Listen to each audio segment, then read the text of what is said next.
오늘 우리에게 주신 하나님의 말씀은 누가복음 24장 50절에서 52절, 9장 51절입니다.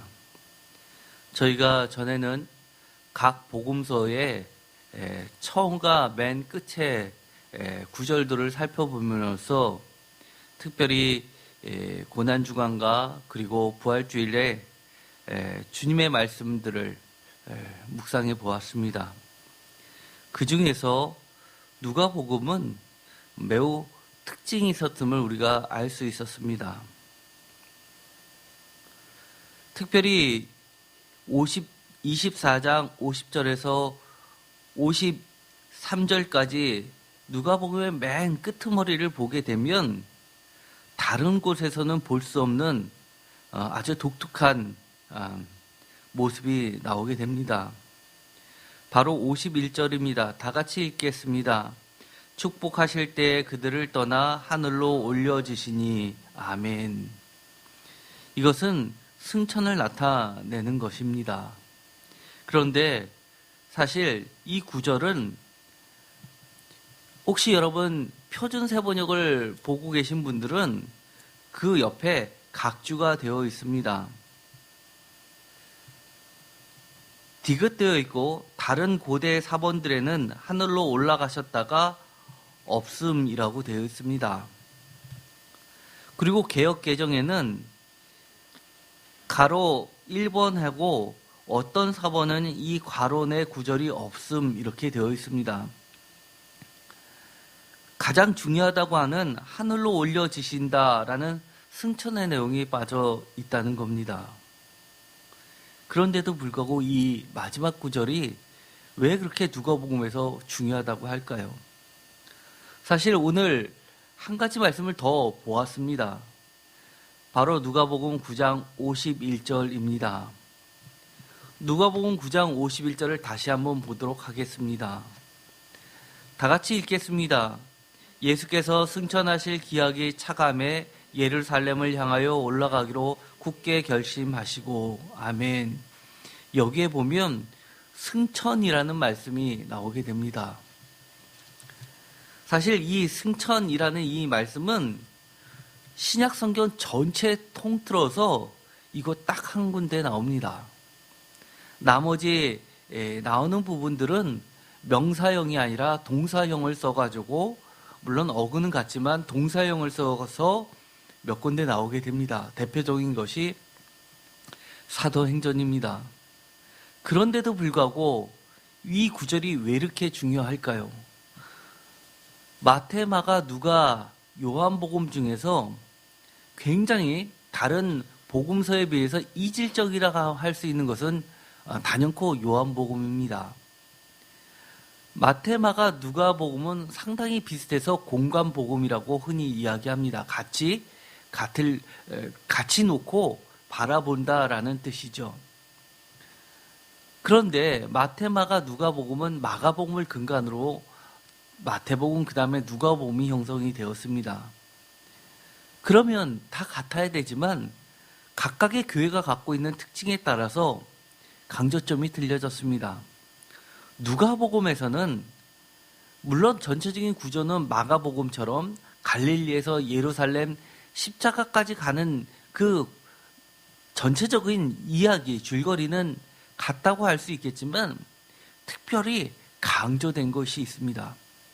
바로 갈릴리에서 출발해서 예루살렘에 도달하기까지의 그 과정이 굉장히 자세하고 길게 서술이 되어 있습니다.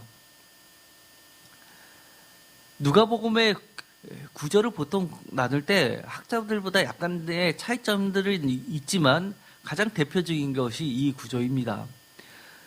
누가복음 1장 1절에서 4절까지는 서론으로 해서 우리가 흔히 알고 있는 누가복음의 기록 목적이 적혀 있습니다. 그리고 1장 5절에서 2장 52절까지는 예수님의 어릴 적 이야기, 보통 유아설화라고 하는 부분이 있습니다. 그리고 3장 1절에서 4장 13절까지는 예수님께서 사역을 준비하는 그런 이야기가 포함되어 있고 4장 14절에서 9장 50절까지가 바로 메인 부분에 해당하는 갈릴리 사역을 그려내고 있습니다. 그리고 나서 오늘 읽었던 말씀 9장 51절에서부터 무려 19장 27절까지가 거의 절반에 해당하는 긴 부분이 예루살렘으로의 여행을 나타내고 있습니다. 그리고 19장 28절부터 21장 38절까지가 예루살렘 사역을 예루살렘 내에서 있었던 예수님의 활동들에 대해서 사역에 대해서 이야기하고 22장 1절에서부터 24장 53절까지가 바로 십자가 순환의 이야기와 부활 그리고 오늘까지 하면 승천의 이야기가 기록이 되어 있습니다. 그래서 이 통상학자들은 누가복음의 특징을 이야기할 때는 바로 예루살렘으로의 여행을 꼽습니다. 흔히 예루살렘 여행기라고도 이야기를 하는데 누가복음 9장 51절에서 19장 27절까지를 보통 나누는데 학자에 따라서는 44절까지로 보는 경우도 있습니다. 왜냐하면 28절부터는 6월절과 같은 명절이 있을 때는 많은 인구가 예루살렘에 집중하게 됩니다. 그런데 예루살렘에서는 그 많은 인원을 보통 평상시보다 한 5배에서 10배 정도의 인구가 늘어난다고 합니다. 디아스포라 유대인들까지도 성지순례에 참여하기 때문입니다. 그래서 그 많은 인원을 수용할 수 없기 때문에 예루살렘 성 도시를 확대해서 쉽게 말해서 안식일에는 어느 정도 일정한 거리를 걸어가는 것까지는 허락이 되는데 그 이상 가는 것은 못 걷게 되어 있다 보니까 안식일에도 걸어가서 성전 예배에 참석할 수 있는 정도의 확대된 도시 가장자리가 베다니인데 이 베다니까지를 포함해서 예루살렘으로 간주되기도 합니다. 그러다 보니까 좁은 의미로서의 예루살렘 여행기에서는 딱 예루살렘 성 그리고 조금 더 넓은 의미에서는 베다니까지가 포함된 것을 예루살렘으로 치는 경우가 있습니다. 그것 때문에 약간 단락이 나눠지게 됩니다. 그런데 45절부터는 분명하게 예루살렘 성전 안에서의 이야기를 다루기 때문에 예루살렘으로 향하는 여행기에서는 제외시키는 것이 맞습니다. 구체적으로 한번 본문을 볼까요? 누가복음 9장 51절. 오늘 읽었었던 본문에서 이것이 매우 중요하다고 그랬습니다. 다 같이 읽겠습니다. 예수께서 승천하실 기약이 차감해 예루살렘을 향하여 올라가기로 굳게 결심하고 여기서 승천이란 말이 나오게 됩니다. 보통 우리가 예루살렘으로 가는 그 길은 십자가를 향해서 가는 길입니다. 대표적으로 마가복음이 순환사라고 이야기하는 것은 십자가에 집중되어 있기 때문입니다. 그런데 누가복음만이 특이하게 예루살렘을 향하는 길을 승천과 연관을 시키고 있다는 겁니다. 그리고 이 빈도수도 여기 한 군데만 신약 전체에서 여기 한 군데만 나오기 때문에 누가복음의 특징이 아주 잘 나와 있습니다. 그런데 52절에 보면 사마리아 마을의 이야기가 나오게 됩니다. 그러면서 53절에서는 여전히 사마리아 마을에 들어가지만 사마리아 마을에 들어가는 목적이 사마리아가 목적이 아니라 예루살렘을 향하기 때문이라고 명확하게 모든 일정을 예루살렘에다가 초점을 맞추고 있습니다. 다시 이야기하면 51절대로 하면 승천에다가 초점을 맞추고 있다는 겁니다. 이 이야기는 아마 여러분들에게 다소 생소할 수도 있습니다. 왜냐하면 우리가 예루살렘 하면 십자가라고 하는데 누가복음은 십자가를 넘어서 부활을 넘어서 승천까지 목적점을 잡고 있기 때문입니다. 누가복음 19장 28절에 보면 또 예루살렘을 향하여 앞서서 가시니라라고 되어 있는데 29절에 보면 감람원 그러니까 올리브산이 되는 것이죠. 감람원이라 불리는 산 쪽에 있는 벳바게와 베다니에 가까이 가셨을 때라고 되어 있어서 이것은 외곽 지역 경계선까지 예루살렘 성의 경계선에 있는 가장 경계선 끄트머리까지를 확대된 예루살렘 성까지를 봅니다. 그러다 보니까 1차적으로는 이 누가복음 9장 51절부터 시작해서 누가복음 19장 27절까지를 가장 보편적으로 학자들이 예루살렘 여행기라고 보고, 조금 더 확대돼서 보면 이 40절까지를 보게 됩니다. 그런데 41절에 보면 가까이 오사, 예루살렘 가까이 오사라고 되어 있고, 그 다음에 45절에 보면 성전에 들어가서 되어 있기 때문에 45절부터는 명확하게 예루살렘 성 안에, 그것도 성전, 성이 있고 도시가 있고 그 가운데 성전이 있으니까 성전까지 예루살렘에 이미 입성했다는 것을 알게 됩니다. 누가복음은 그래서 이 예루살렘 여행기가 바로 누가복음의 구조와 신학을 따지는데 매우 중요합니다. 이것은 참고로만 한번 보시기 바랍니다. 제가 앞으로 계속되는 설교는 바로 누가복음에서 이런 구조, 여행 구조를 통해서 말씀을 나누려고 합니다. 보통 이 10개의 단락으로 구분을 해서 전체적으로 이야기를 합니다.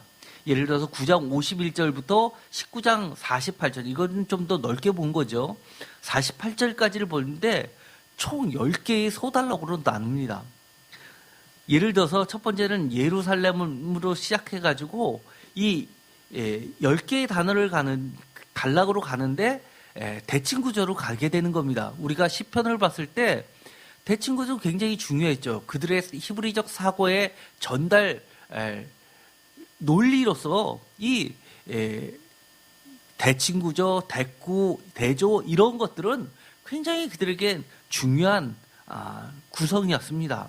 그러면 예를 들어서 1번에 해당하는 건 예루살렘, 그 다음에 9장 57절에는 나를 따르라, 그 다음에 10장 25절부터는 영생에 관련된 이야기, 11장 1절부터는 기도, 그 다음에 11장 14절부터는 하나님 나라의 표적과 현재성, 그리고 11장 37절부터는 바리새인들과의 논쟁, 그리고 12장 35절부터는 하나님 나라는 아직 임하지 않았고 지금 여기 있다.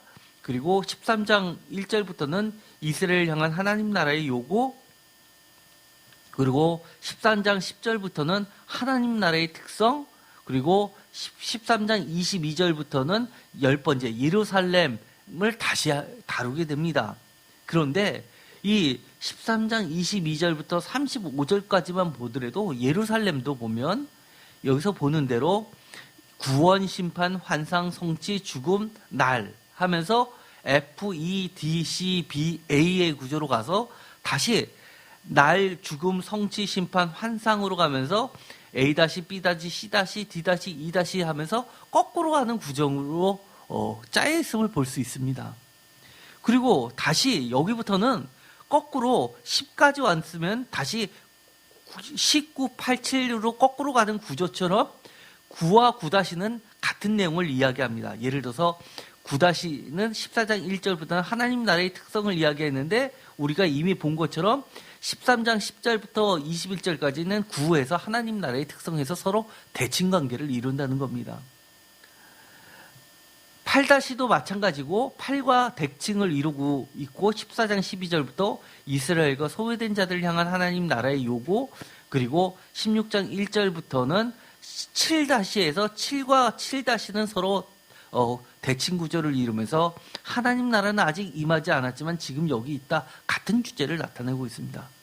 그리고 나서는 16장 9절부터는 6-에 해당하는 바리새인들과의 논쟁, 그리고 17장 11절부터는 5-에 해당하는 표적과 장차 임할 하나님 나라, 그리고 18장 1절부터는 4- 기도, 18장 18절부터는 3- 무엇을 하여야 영생을 얻으리까? 아까도 3에는 영생의 이야기를 했었죠. 똑같이. 그리고 18장 35절부터는 나를 따르라 2- 그리고 다시 19장 10절부터 이 마지막까지는 예루살렘에 대해서 다시 한번 언급하면서 완전히 11부터 10까지 가서 다시 9-로 해서 다시 1-로 떨어지는 완전한 대칭 구조를 이루고 있다는 겁니다. 그렇다는 이야기는 이 여행 구조에서 가장 중심에 놓여 있다는 것은 바로 예루살렘이라는 겁니다. 그렇기 때문에 누가복음의 말씀을 볼 때 우리가 누가복음에서 예루살렘이 무엇을 상징하고 있는지, 예루살렘이라는 명칭을 쓰면서 우리에게 제시하고자 하는 것이 뭔지를 놓치면 안 된다는 겁니다. 우리가 가장 쉽게 이해하면 선교의 시작이 바로 예루살렘이었죠. 우리가 누구나 아주 잘 알고 있는 것, 예루살렘과 유대와 사마리아와 땅끝까지라는 이 선교의 대구조를 알고 있습니다. 그런데 그것은 제자들이 예수님을 쫓아서 나갔던 여행길입니다. 반대로가 바로 예수님은 저 끝에서부터 예루살렘으로 오는 겁니다. 예수님께서 예루살렘으로 왔듯이 예수님이 걸어왔던 그 방식 그대로 제자들이 예루살렘으로 퍼져나가는 것이 선교라는 겁니다. 제자들이 나갔던 것이 선교라면 예수님이 예루살렘에서 걸어왔던 것은 바로 그들에게 가르쳐 주신 것, 가르침과 주님의 도와 십자가와 구원과 영생, 부활과 결국 하늘나라로 가는 천국까지를 이야기하는 겁니다. 그렇다면 이 예루살렘은 어떤 의미가 있을까요? 우리에게는 종말론적 예루살렘이라고 합니다. 우리가 마지막으로 막다트려야 할 장소이기도 하고 우리의 모습이기도 합니다. 누가복음에만 나와 있는 이야기가 있는데 바로 예루살렘을 보시고 예수님이 우시는 장면은 다른 어디에도 나와 있지 않고 누가복음의 고유 자료라고 하는 누가복음에만 나와 있습니다. 그렇다는 이야기는 주님이 예루살렘, 신앙의 가장 중심이라고 하는 이 예루살렘에 무너진 예배를 보면서 우셨다는 것이고, 또 우리 자신도 예루살렘처럼 무너져 있는 모습이 있다면 주님께서는 울고 계시다는 겁니다. 더 나아가선 주님이 그런 예루살렘을 향해서 걸어오셨다는 것은 바로 우리를 회복시키시기 위해서 주님이 십자가를 지셨다는 것과 같은 이야기가 되는 겁니다. 여기 여러 가지 이야기 중에서 예루살렘에 대한 것만 깊이 나면 처음에 시작하는 1번과 맨 가운데 10번, 그리고 맨 나중에 1- 요 세 가지만 보더라도 바로 이 예루살렘의 그 중심에 놓여 있다는 것을 알 수 있습니다. 예를 들어서 9장 51절에 보면 예루살렘에 승천한 날이 차서 예루살렘으로 올라가기로 작정하셨다. 올라간다라는 이야기는 죽음을 향해서 간다는 이야기죠. 십자가를 향해서 가는 길입니다. 반면에 10에 해당했었던 본문 13장 22절부터 33절에 그 중에서도 가장 가운데 있었던 이야기는 오늘과 내일과 제3일에는 내가 완전하여지리라 라는 그 구절을 통해서 여전히 여기서도 3일의 부활을 이야기하고 있습니다. 전부 다 십자가 부활 사건을 이야기하고 있다는 겁니다. 그러면서 선지자가 예루살렘 밖에서는 죽는 법이 없기 때문에 내가 예루살렘으로 간다는 것은 내가 예루살렘에 죽으러 십자가를 지러 간다는 겁니다. 그 이야기는 우리에게 있어서는 예수님의 죽음이 우리에게는 생명이 된다는 것을 알 수 있습니다. 누가복음 24장 50절을 보면 이렇게 되어 있습니다. 특이한 장면은 바로 예수께서 그들을 데리고 베다니아까지 나가서 손을 들어 그들에게 축복하시더니라고 되어 있습니다. 그리고 51절에 축복하실 때 그들을 떠나 하늘로 올려지시니라. 52절 그들이 그에게 경배하고 큰 기쁨으로 예루살렘에 돌아가라고 되어 있습니다. 그리고 53절에는 늘 성전에서 하나님을 찬송하니라 라고 하고 그 끝에 표준 세번역에 보면 이렇게 되어 있습니다. 미음 되어 있고 다른 고대 사본의 끝에는 아멘이 있음이라고 되어 있다고 각주를 달아놓고 있습니다. 그렇다는 이야기는 50절부터 53절까지는 예루살렘 성전에서 예배하는 예식으로 쓰였다는 겁니다. 초대교회 때 이것은 우리가 찬송을 부르고 아멘 하듯이 공식적으로 이 구절을 읽으면서 교동문처럼 읽으면서 노래를 지으면서 찬양을 드리면서 이것을 그대로 썼던 예식문이라고 할 수 있습니다. 어떻게 보면 주님은 이렇게 십자가를 지시고 다시금 부활하시고 승천하시는 것은 바로 우리에게 예배를 회복하는 겁니다. 예배는 바로 하늘과 통하는 길이라는 겁니다. 하늘로 올라가셨다라고 하는 것은 한 천국, 하나님이 다스리는 나라로 통하는 통로라는 것을 의미합니다.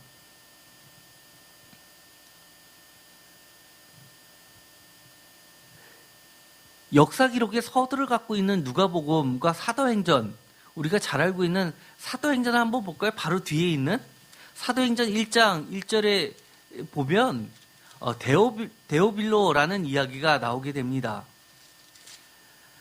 이것이 대표적인 역사 기술의 문구죠. 데오빌로여 내가 먼저 쓴 글에는 무릇 예수께서 행하시며 가르치기를 시작하신부터 그가 택하신 사도들에게 성령으로 명하시고 승천하신 날까지 이를 기록하였노라. 이것은 바로 누가복음을 이야기하는 겁니다. 어디서부터 어디까지요? 제자들을 택하셔서 사도들을 택하셔서 성령으로 명하시고 승천하신 날까지의 일이 누가복음에 기록된 것이고 그 이후의 일들이 바로 사도행전의 기록 목적이라고 하는 겁니다. 그런데 여기에 보면 데오빌로라고 하는 것은 데오는 하나님을 뜻하고요. 데오스, 빌로는 우리가 미국에도 있죠. 필라델피아. 사랑하는 자입니다. 하나님을 사랑하는 자여라고 사실 이거는 누구인지 가려져 있는 인물입니다. 하나님을 사랑하는 모든 사람에게 썼다는 것이 됩니다. 그러면서 분명하게 이야기하는 것은 예수님께서 행하시면서 중요한 거 가르치셨다는 것을 이야기합니다. 그 이야기는 주님께서 누가복음에서는 어떻게 그 길을 가시면서 제자들과 함께 제자들이 나중에 사도가 되도록 가르치셨는지를 우리가 보게 되는 겁니다. 이처럼 누가복음과 사도행전에서는 부활을 넘어 승천이 굉장히 중요한 증언의 강조점이 됩니다. 부활에서 승천까지 나가는 것이죠. 이 배경에는 사실 로마 시대의 황제 숭배 사상이라는 게 있었습니다. 로마의 황제는 그야말로 전 세계를 지배했으니까 당연히 황제는 힘이 셌죠. 힘이 센 것을 뛰어넘어서 그들은 이 황제를 신격화했습니다. 우상 숭배를 강요했죠. 그래서 심지어 유대인들과의 많은 갈등이 있었습니다. 황제를 숭배하게 하는 것은 우상 숭배였기 때문에 그들은 거부하면서 많은 순교를 당했습니다. 그런데 어떻게 해서 인간인 황제가 신까지 되었냐 하면 기록물에 보면 사실 로마는 황제가 중심이 아니라 원로원 중심입니다. 그래서 지금의 민주주의의 근본이 로마의 그 원로원 체제라는 거였죠. 하나의 지금으로 치자면 국회의원이 내각이 사실 강력한 힘을 갖고 있었습니다. 모든 황제를 황제로 승인해 주는 것도 원로원에서 했던 것이죠. 그런데 원로원의 힘이 약해지면서 황제가 사실은 원로원 위에 있게 된 결정적인 이유가 황제가 죽고 나서 그 다음 황제를 세우는 데 있어서 한 원로원의 최고위층이 하늘을 쳐다보면서 지금 죽었던 저 황제가 하늘로 승천했다라고 외쳤다는 겁니다. 그리고 나서는 황제를 신이 돼서 죽었는데 신이 돼서 하늘로 올라가고 그 다음 사람이 황제가 되었다고 하면서 이 황제의 중심으로 황제가 죽었을 때 이 전체가 흔들릴 것을 두려워해서 그런 식으로 왕권을 강화시키는 역할을 했는데 이것이 나중엔 우상 숭배까지 나아가게 됩니다. 그래서 그들에게 있어서 승천은 신격화에 굉장히 중요한 결정적 근거가 되었던 겁니다. 그런데 누가복음과 사도행전의 저자는 무슨 소리냐? 참된 신은 예수 그리스도밖에 없는데 어떻게 인간이 신이 될 수 있느냐라고 하면서 대안을 제시한 겁니다. 이 세상이 아니라 저 세상을 이야기하는 겁니다. 하나님의 나라가 이 땅에 임하는 세상을 이야기하기 시작한 겁니다. 그러면서 대한세계로 황제가 다스리는 나라가 아니라 예수 그리스도가 통치하는 온 세계, 이것을 선포하기 시작했던 겁니다. 그것이 바로 누가복음과 사도행전의 커다란 중요 주제인 겁니다. 이 누가복음에는 아주 독특하게 누가복음에 있는 고유자들이 많이 있습니다. 이런 것들을 보면 누가복음의 특징들을 바로 알 수 있는데요. 데오빌로에게 헌정하는 건 사도행전뿐만 아니라 이 누가복음에도 바로 서론에 나와 있습니다. 그런데 특이한 점은 1장부터 사도 요한의 세례 요한의 출생을 알리는 천사의 고지도 사실은 아버지가 제사장이어서 제사장의 반열대로 성전에서 벌어지는 일에서부터 출발하게 됩니다. 뿐만 아니라 어린 예수의 이야기를 소개할 때도 2장 21절부터는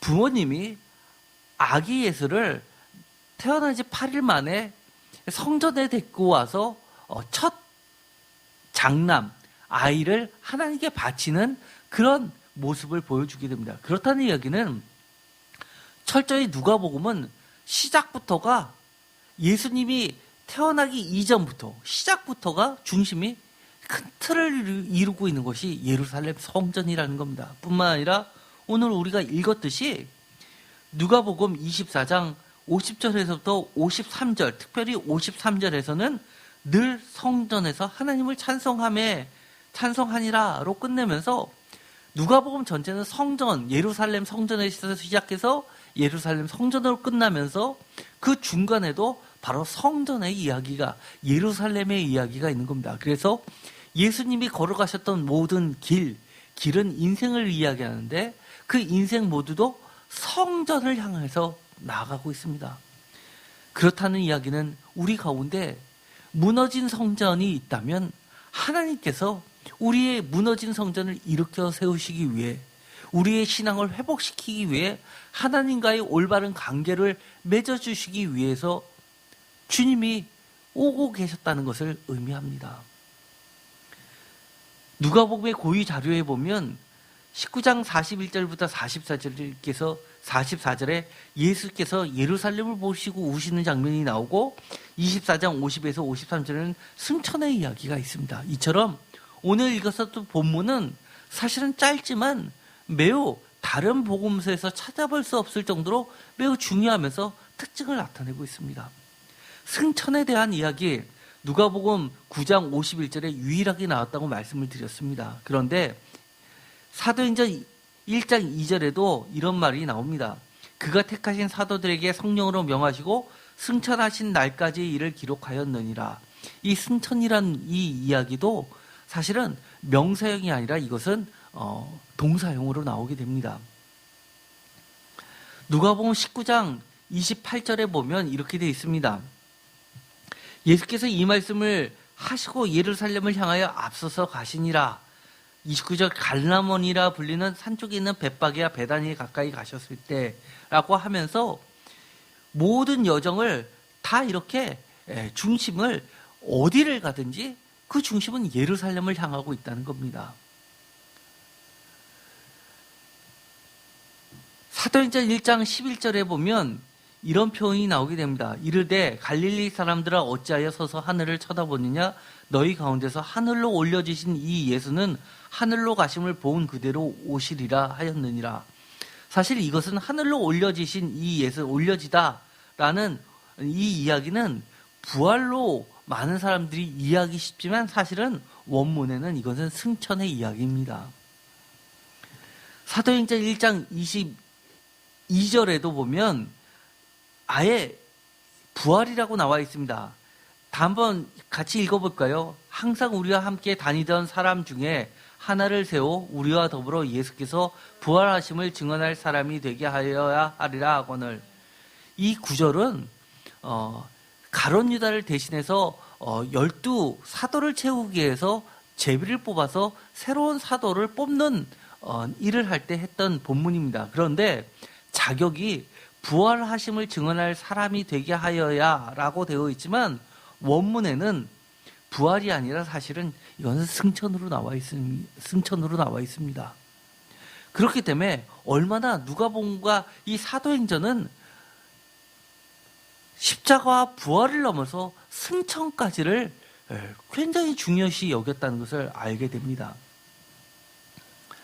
누가복음의 또 한 가지 특징은 바로 이 예수의 모든 일생을 길로서 여행자로서 표현하고 있다는 겁니다. 예를 들어서 세례 요한이 세례요한의 인생을 이야기할 때도 주 앞에 앞서가서 그의 길을 준비하는 자로 이야기합니다. 누가복음 1장 76절입니다. 뿐만 아니라 예수님을 잃어버렸을 때의 그런 모습도 누가복음 2장 44절 중에 44절에 동행 중에 있는 줄로 생각하고 하룻길을 간 후 친족과 아는 자 중에 찾되, 이것은 아기 예수를 잃어버리고 다시금 아기 예수를 찾으러 예루살렘을 돌아가기 직전의 이야기입니다. 여기서도 길을 이야기하는데, 거리를 얘기하는데 길로서 이 표시를 합니다. 측정 단위를.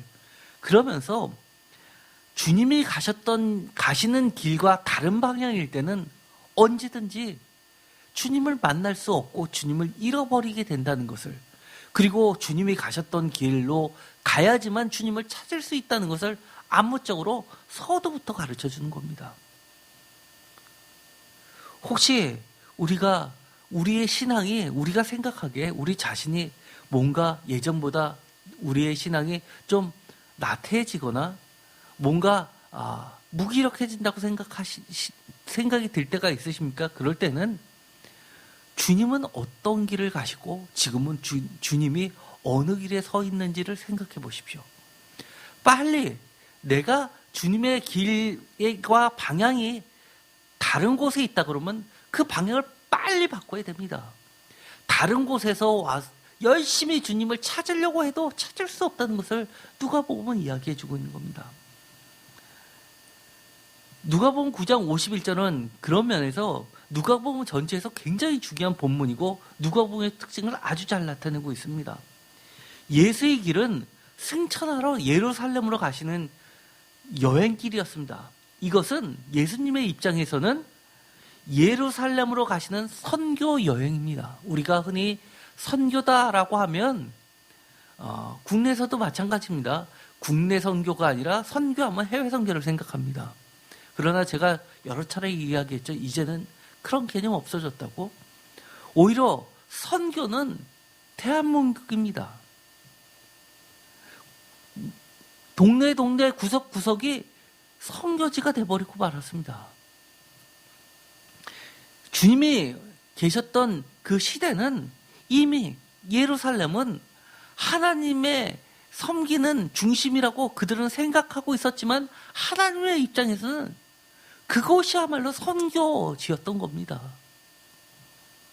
사도행전에서는 주님이 회복시키셨던 그 예루살렘을 다시금 제자인 사도들이 스승인 예수님을 쫓아서 여행자처럼 예수를 따르는 선교 여행길에 나가는 겁니다. 누가복음 9장 50절에 보면 이런 이야기가 나옵니다. 요한이 주님께 여쭙니다.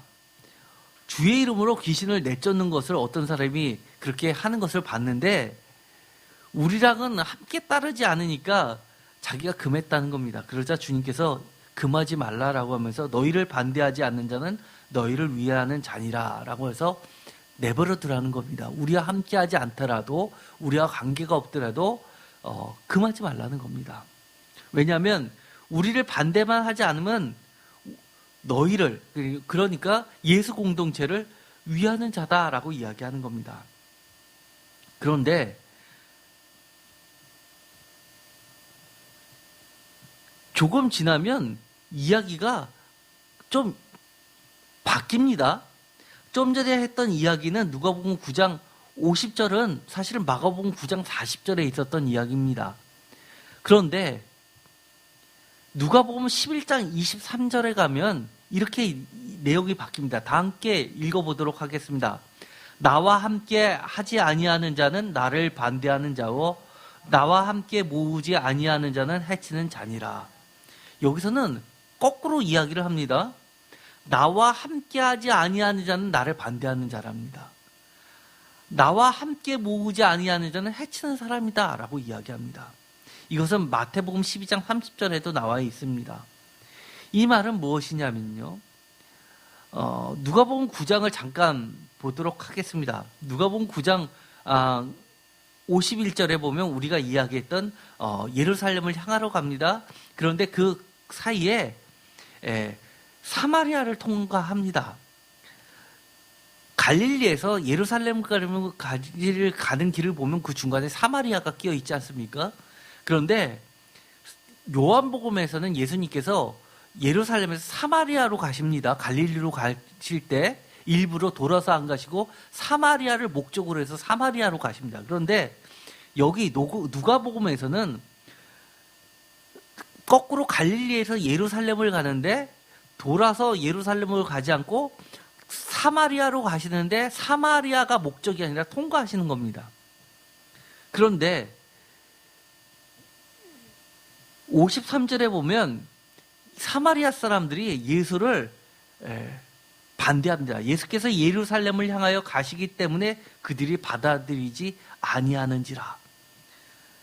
예수님을 받아들이지 않는 이유가 사마리아가 목적이 아니라 예루살렘을 향해서 가기 때문에 방해를 했다는 겁니다.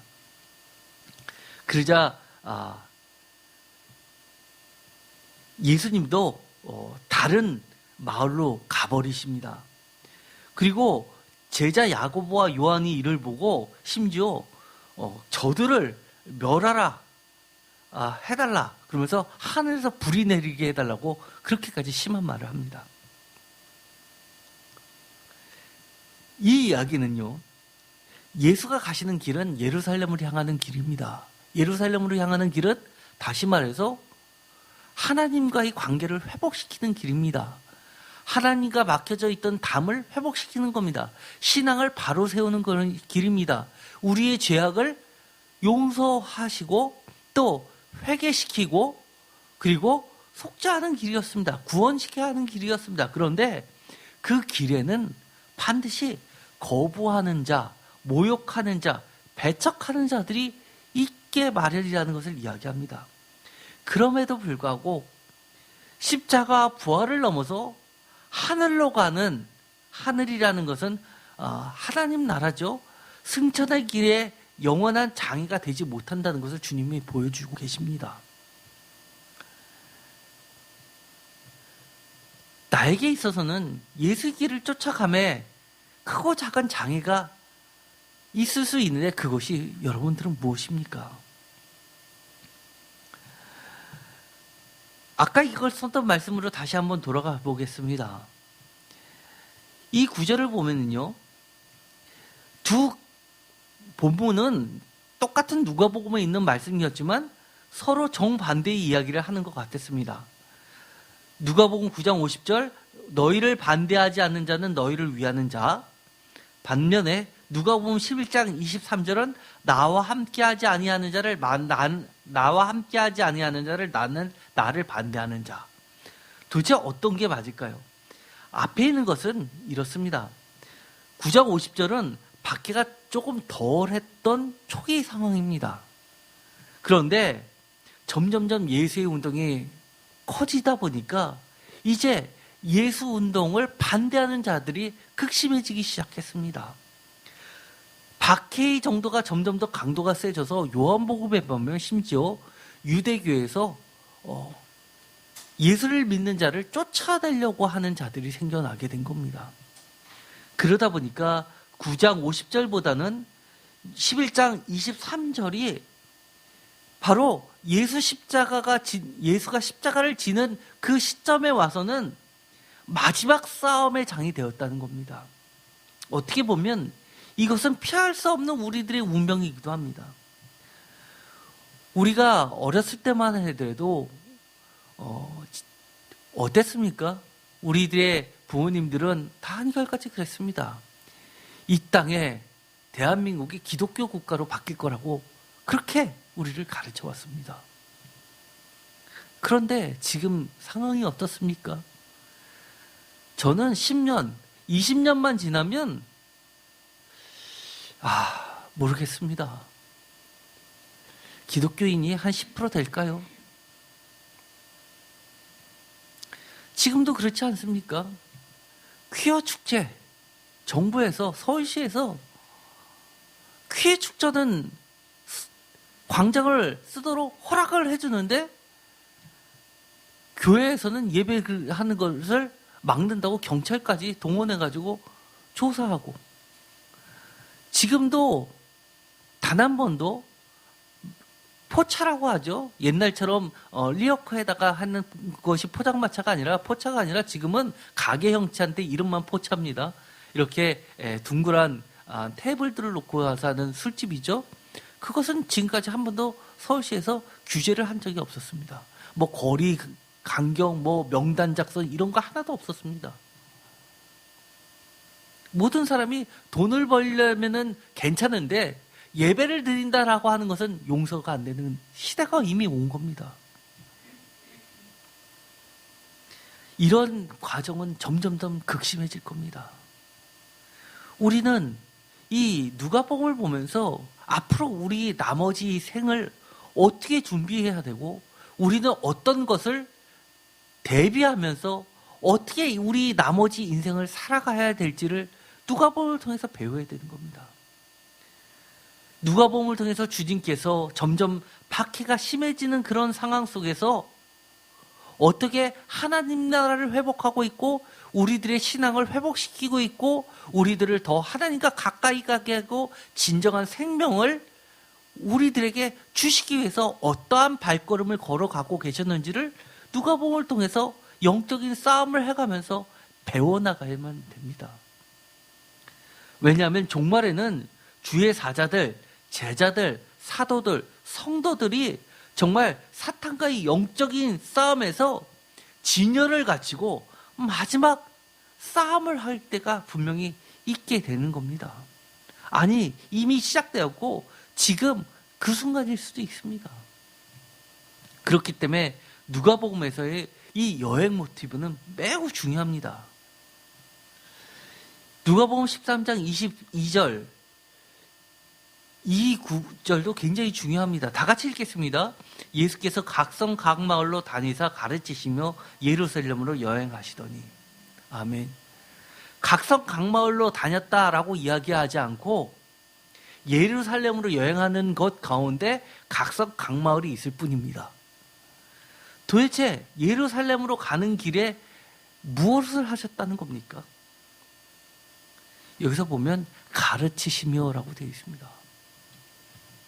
그래서 사실은요, 저도 신학교를 다닐 때 제가 만약에 교회를 개척해서 목회를 시작하면 이런 거를 해야지라고 생각했던 것이 있습니다. 주님의 말씀을 많이 가르쳐야겠다. 사실은 그 전까지만 해도 저도 그랬습니다. 신앙생활을 할 때 설교 따로, 성경 공부 따로였습니다. 그렇죠? 무슨 성서대학이라고 1년 중에 몇 번 이렇게 따로 맞춰서 했지만 사실은요, 예수님께서 하셨던 모든 과정은 설교가 가르침이었고 가르침이 설교였습니다. 구분되지 않습니다.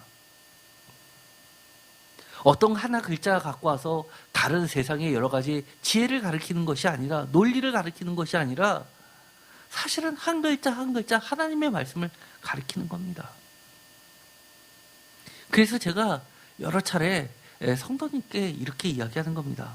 주일날 예배 말씀 끝나고 나서 또 모임을 가지면서 성경을 나누자고 이야기합니다. 왜냐하면 우리가 설교를 하고 제가 보기에는 다 설교 말씀이 그대로 전달된 것 같은데, 따로 모여서 또 말씀을 서로 나누다 보면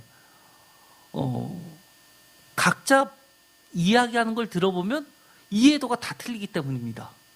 사실 그런 부분을 좀 수정해 줄 필요가 있습니다.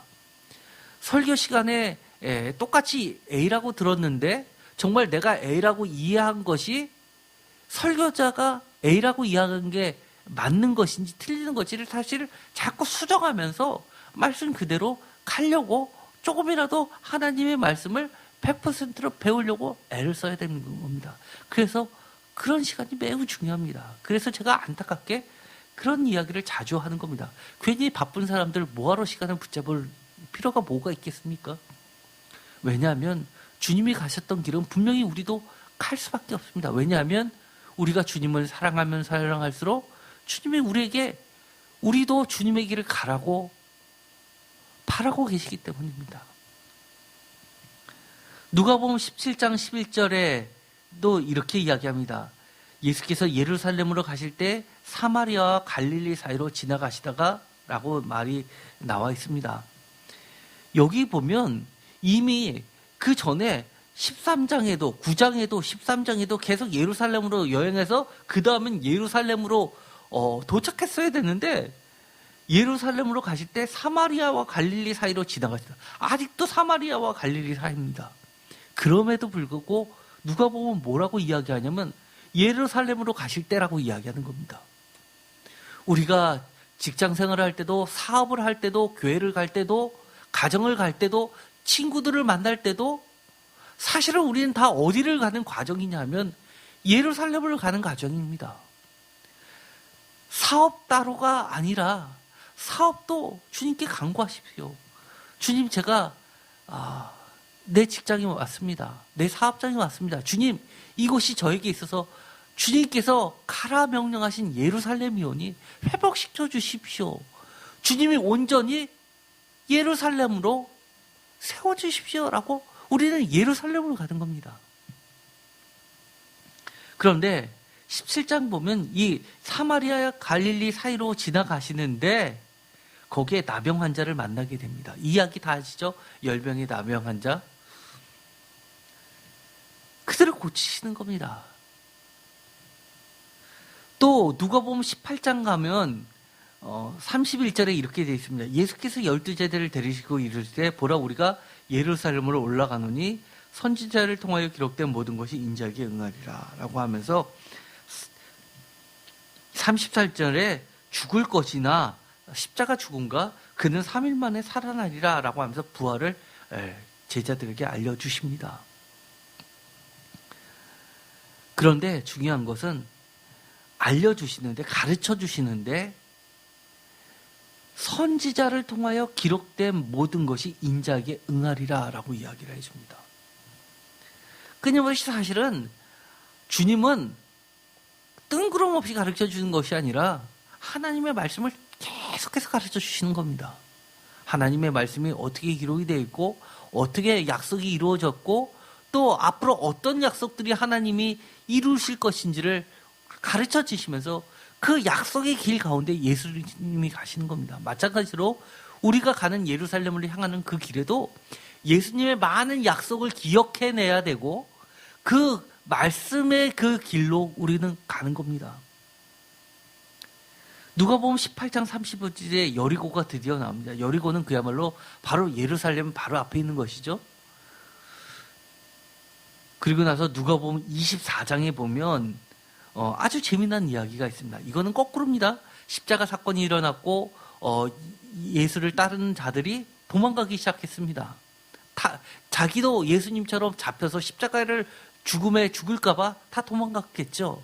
우리가 영화를 보면 로마 시대 때 많은 사람들이 반역에 참여했으면 모조리 잡다가 십자가에 처형을 시키는 것들을 보게 됩니다. 그러니 하나같이 다 도망갔을 겁니다. 누가복음 24장에 보면 엠마오로 가는 두 제자 이야기가 바로 그것을 반영하고 있습니다. 그런데 그들이 다시 예루살렘으로 돌아갈 때, 발걸음을 돌 때 한 이야기가 있습니다. 32절 다 같이 읽겠습니다.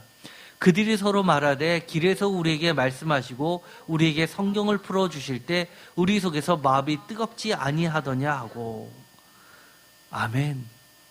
그들이 마음이 뜨거워지니까 곧 그때로 일어나 예루살렘으로 돌아갑니다. 그런데 우리가 마음이 뜨겁다라고 하면 보통 성령이 충만하고 성령이 임하는 것을 이야기합니다. 성령이 언제 임합니까? 하나님의 말씀 가운데 임하게 되는 겁니다. 주님은 부활하시고 나서도 하셨던 일이 있습니다. 그것을 한마디로 32절에 길로서 표현합니다. 예수님이 살아계셨을 때도 예수님 자신을 여행자로서 계속 묘사했습니다. 예수님이 십자가에 달려 돌아가시고 부활하셔도 예수님의 사역은 길에서 계속 펼쳐지고 있는 겁니다. 길, 우리는 보통 여정이라고 표현하고 있는 것은 우리들의 인생을 대변하죠. 우리들의 삶 가운데 주님이 길목에서 우리보다 먼저 앞서서 가시면서 우리들에게 가르쳐 주시기를 우리 간절히 원하지 않습니까? 우리가 이쪽으로 가야 될지 저쪽으로 가야 될지 갈등이 있을 때가 너무 많지 않습니까? 우리뿐만 아니라 더 안타까운 게 뭡니까? 우리의 자녀가 인생의 이 지점에서 어떤 길을 선택해서 그쪽으로 가야 되는데 그때 나보다도 내가 인생을 조금 더 살았기 때문에 가르쳐 주는 것이 아니라 주님이 우리의 자녀를 인도해 주기를 우리 간절히 원하고 있지 않습니까? 그러려면 어떻게 해야 되냐? 우리가 우리의 자녀들에게 하나님의 말씀을 많이 가르쳐 줘야 됩니다. 그러면 하나님의 말씀이 그들 속에서 역사해서 주님의 말씀을 통해서 그들에게 길을 안내해 줍니다. 그들은 비록 예루살렘에서 멀어질다 하더라도 예루살렘으로 돌아갈 수 있는 기회가 있는 겁니다. 그들은 이렇게 이야기합니다. 34절 다 같이 읽겠습니다. 말하기를 주께서 과연 살아나시고 아멘.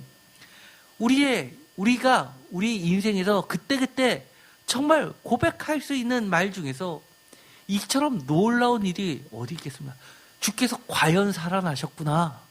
주께서 과연 살아계셔서 내 앞에 나타나셨구나 라는 이야기를 하고 또 듣는 거 아닙니까? 시몬이 이렇게 이야기하자 35절에 그들도 이야기합니다. 두 사람도 길에서 된 일과 예수께서 한 발짝 더 나갑니다.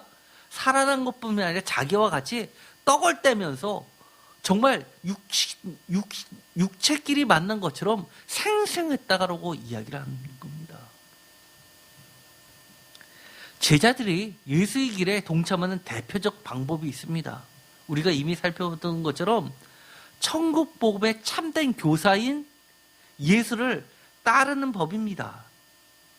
이것은 요한복음에는 이렇게 표현합니다. 또 다른 보혜사 성령의 가르침의 역할로서 나타내고 있습니다. 누가복음의 개요를 아까도 봤듯이 이 예루살렘은 굉장히 중요한 위치를 차지하고 있습니다. 누가복음과 사도행전을 한번 볼까요? 거기에 보면 여기 1권이라고 되어 있는 것은 누가복음입니다. 2권이라고 하는 것은 사도행전입니다.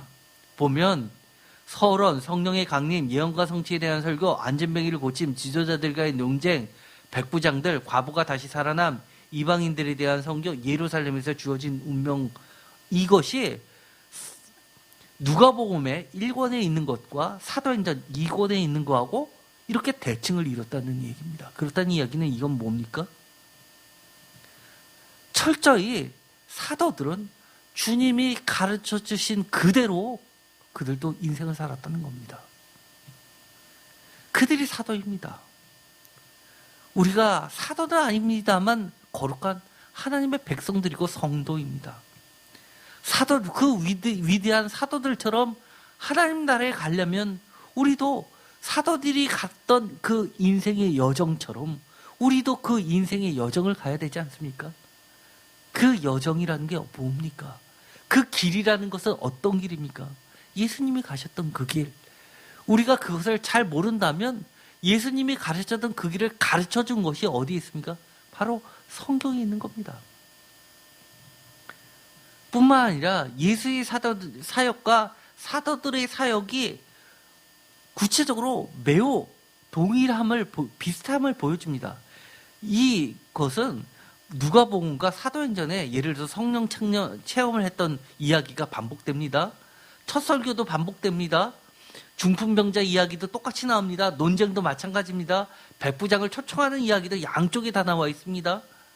과부의 아들, 과부의 이야기, 그 다음에 더러운 자들과 접촉 문제도 누가복음과 사도행전은 이렇게까지 구체적인 일까지 그대로 복사본처럼 표현하고 있습니다. 요한복음의 아주 유명한 구절이죠. 예수님을 요한복음 14장 16절에 보면 또 다른 보혜사, 예수님도 보혜사라는 얘기입니다. 그런데 요한복음 14장 26절에 보면 아버지께서, 하나님께서 성령을 보내십니다. 보혜사를 보내시는데 그 보혜사의 역할이 가르치시고 생각나는 게 하는 일입니다. 그렇다는 얘기는 주님이 하셨던 일, 또 다른 보혜사인 예수님께서도 무슨 일을 하셨다는 겁니까? 가르치시고 생각나는 일이라는 겁니다. 그렇기 때문에 제자들이 성령을 받고 나서 주님이 어떻게 하셨고 어떻게 가르쳐 주셨고 그것이 끊임없이 생각났습니다. 요한복음 15장 26절에는 아버지가 하나님이 보내시는 게 아니라 내가 보혜사를 보낸다고까지 이야기하십니다. 왜요? 다시 한번 누가복음으로 돌아가 볼까요? 누가복음의 전체 틀은 예루살렘이라고 했습니다. 예루살렘에서 예루살렘까지. 그런데요, 아주 중요한 이야기가 이 사도행전과 누가복음을 연결하는 중요한 문구가 하나 있습니다. 누가복음 24장 47절입니다. 다 같이 한번 찾아볼까요? 누가복음 24장 47절입니다.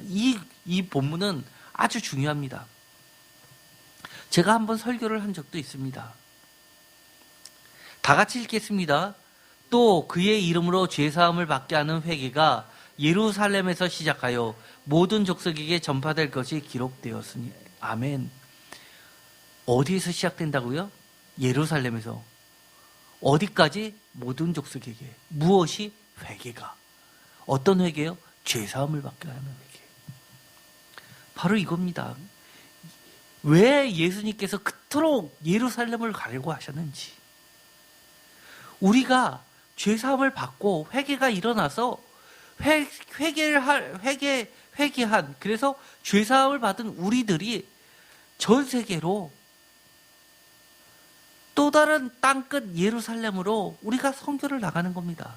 이것은 해를 이야기하는 것이 아니라고 이야기했습니다. 어떻게 보면 내 자식이 우리가 백투 예루살렘일 수 있는 겁니다.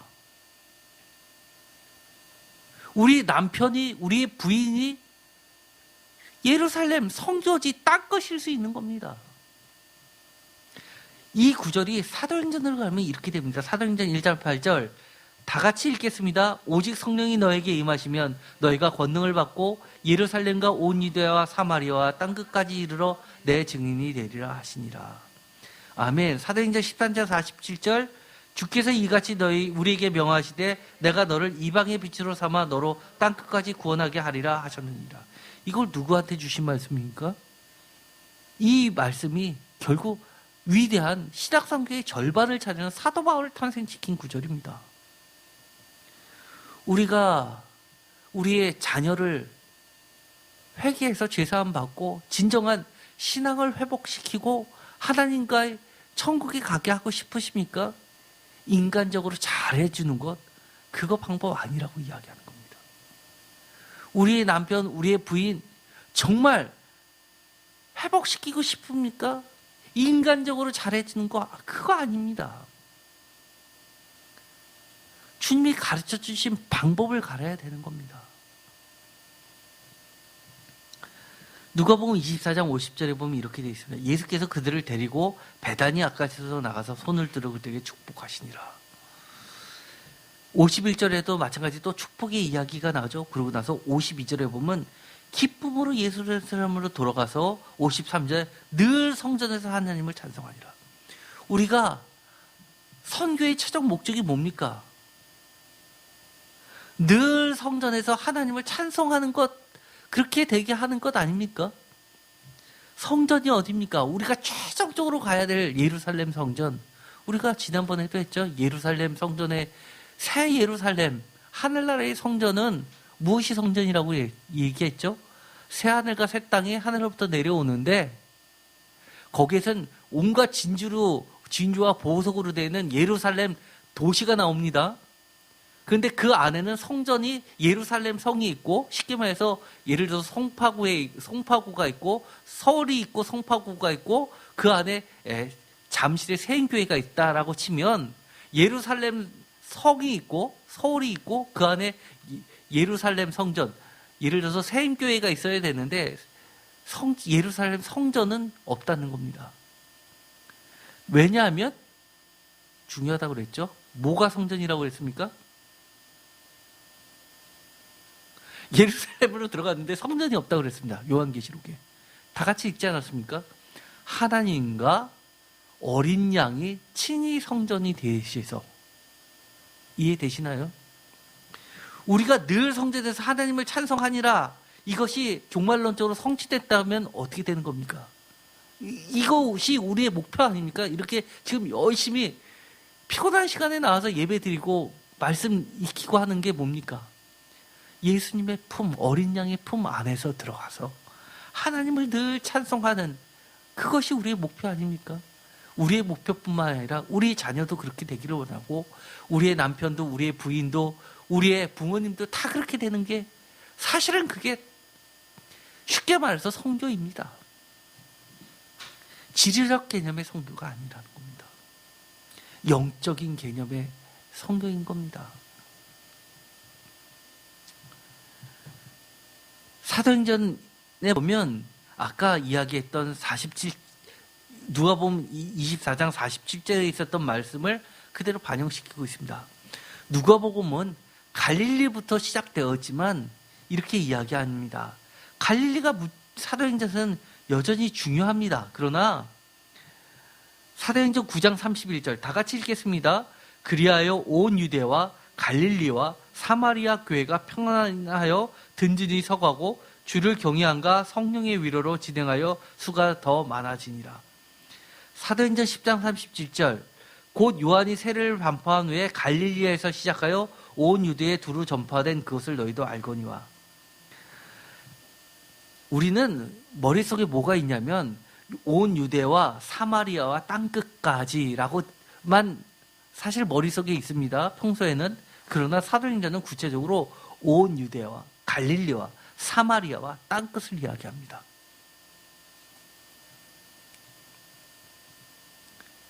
갈릴리 매우 중요하죠. 마가복음과 마태복음은 심지어 갈릴리로 주님께서 먼저 가신다고 이야기를 하십니다. 갈릴리, 우리가 지난 주일날 이야기했죠. 갈릴리 무엇입니까? 한마디로 우리가 처음 주님을 만났던 장소입니다. 처음 첫사랑을 느꼈던 장소입니다. 처음 주님의 먹고 자고 하면서 같이 처음 배우기 시작했던 주님의 가르침이 있었던 곳입니다. 주님의 가르침으로부터 시작돼서 결국 주님이 예루살렘으로 오셨고 이제 복음이 우리로 인해서 시작되는 겁니다. 예루살렘, 여러분에게 있어서 예루살렘은 어디입니까? 누가복음은 철저히 예루살렘을 놓치지 않고 있습니다. 누가복음 1장부터 누가복음 맨 끝에 24장에까지 예루살렘에서 예루살렘까지 이야기를 하면서 그 중간에 갈릴리에서 예루살렘까지 그 여행길을 가장 길게 늘어놓고 있습니다.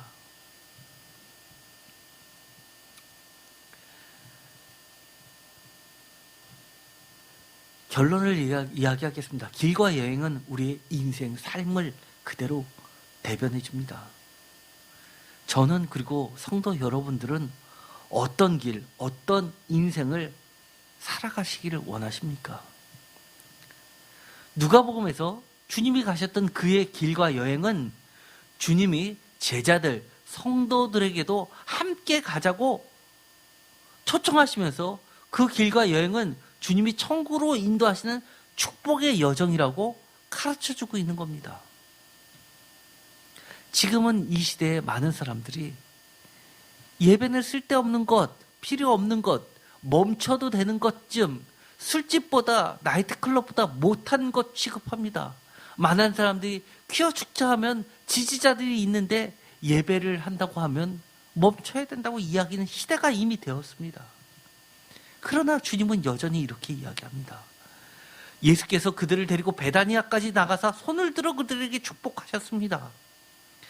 주님과 함께 가는 그 길은 힘들지만 행복한 길이라는 겁니다.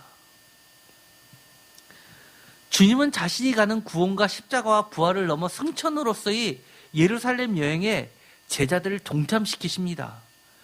우리 성도들 부르십니다. 그리고 그 길을 구체적으로 가르쳐 주십니다. 또한 제자들은 거룩한 사도들로서 주님으로부터 배운 그대로 그 길을 걸어가는 여행을 이제 예루살렘으로부터 시작합니다. 혹시 나에게 그리고 성도 여러분에게 그 길과 여행에 있어서 장애와 걸림돌이 있다면 무엇입니까? 여기까지는 이라고 선을 그어놓는 것들은 혹시 있으십니까? 그 이상 넘어오면 내가 포기하게 되는 그 장애물이라는 건 무엇입니까? 코로나가 확대돼서 현장 예배를 멈춰라라고 하고 정부에서는 설문조사를 했더니만 기독교인들만 대상으로 설문조사를 했더니만 70%가 현장 예배를 멈춰야 된다고 설문에 응했다고 합니다. 혹시 우리 가운데 장애물은 과연 무엇입니까? 주님께 솔직하게 그 짐을 맡겨드리고 구원과 영원한 생명과 천국이 보장된 영적인 예루살렘을 향해 끝까지 주님과 동행하게 되기를 진심으로 축원드립니다. 기도하고 마치기로 하겠습니다. 주님은 우리들에게 주님의 길을 보여주셨습니다. 예루살렘 그 가운데는 십자가 죽음이 있었지만 십자가와 죽음을 넘어 하늘로 통하는 승천의 길이라고 우리에게 알려주십니다.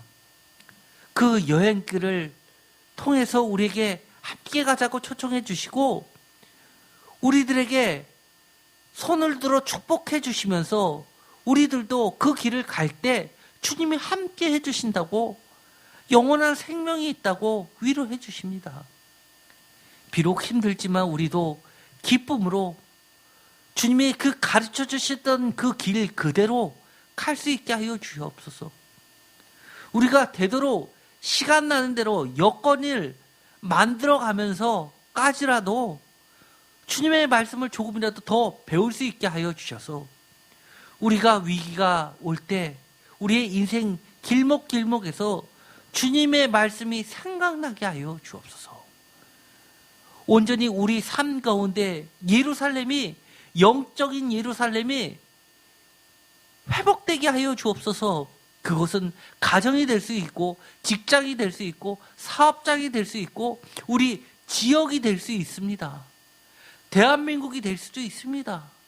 하나님, 예루살렘이 온전히 회복되게 하여 주셔서 모든 사람들이 우리를 통해서 최종적으로 주님의 성전에서 예수 그리스도와 어린 양 예수 그리스도와 하나님의 품 안에서 하나님을 찬양하면서 즐겁게 뛰놀게 하여 주옵소서. 예수 그리스도의 이름으로 기도드렸습니다. 아멘.